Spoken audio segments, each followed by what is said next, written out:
Actually a lot of new product releases today. I know one of them is the Mavic Mini should be available in the stores. I'm assuming a lot of people will buy it. Makes me wonder if it's mostly first-time drone buyers or people who already have a drone. For here anyways, it's actually a good way to get started. I don't know if the price is still too steep for people. And the other big release is a new Pokemon game, the Sword and Shield. Some people were even sending me like screenshots. The lineups were like right from the morning, just like some kind of Apple iPhone release. I think there's no competition on which one's more popular, the Pokemon game or the Mavic Mini for today. I guess another question too is that Mavic Mini going to have a discount on Black Friday? Like even DJI has like what, like a 34% off, like up to on their sites. Basically, I would assume it's just more for things like the Mavic 2 Pro, which you can see there's like a price drop. I still think if you're buying a $1,000 plus drone, you may want to hold off since the year's almost over, and with events like the CES and all that, it might be better just to hold off so you don't regret it later on, saying, oh man, new version already. It was interesting seeing this drone in the news though. It says fuel cell drone makes an epic ocean crossing. Man, that thing is huge, look at that. It says, although multi-copter drones are now being used to transport medical samples and supplies, their 30-minute or so battery life limits their range. This week, however, a hydrogen-powered delivery drone managed a 1 hour and 43-minute ocean crossing. The exercise was a result of a collaboration between Texas-based drone development company Green Partners, Georgia-based Skyfire Consulting, and the U.S. Department of Health, and drone manufacturer Doosan Mobility Innovation. The latter supplied the aircraft a hydrogen fuel-powered DS-30 octocopter. Utilizing its temperature-controlled payload system, the drone was used to transport live bacteria samples from a hospital on the Caribbean island of St. Croix to a testing facility on the neighboring island of St. Thomas. This involved crossing 43 miles, which is 69 kilometers, of open ocean. Upon successfully reaching its destination, the copter reportedly still had almost 30 minutes of flight time left on its fuel cell. That's really impressive.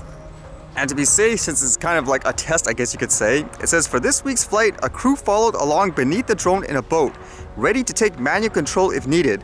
That said, in fully autonomous test runs planned for the first half of next year, the DS-30 will fly completely on its own. Man, that long of a flight time and all that, although it is really huge, but it is great to see it evolve really fast. I think for the longest time I've always heard, oh, hydrogen this and so forth that. Like, you haven't really seen much of it, like in terms of, I guess, mainstream cars and all that. Well, maybe this will change in the near future, or then again, it could be one of those things where people talk about it, but it's going to be too expensive to implement.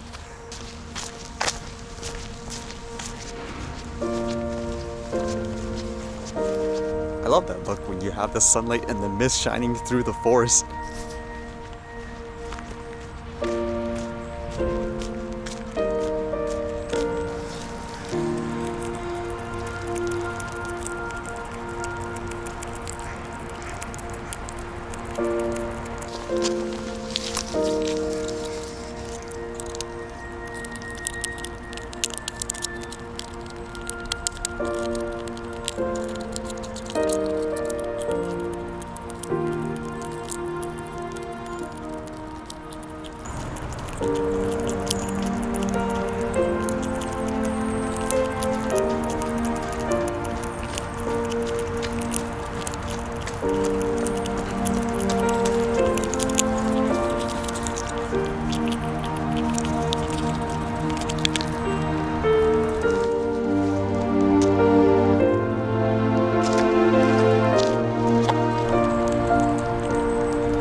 Alright, see you guys later.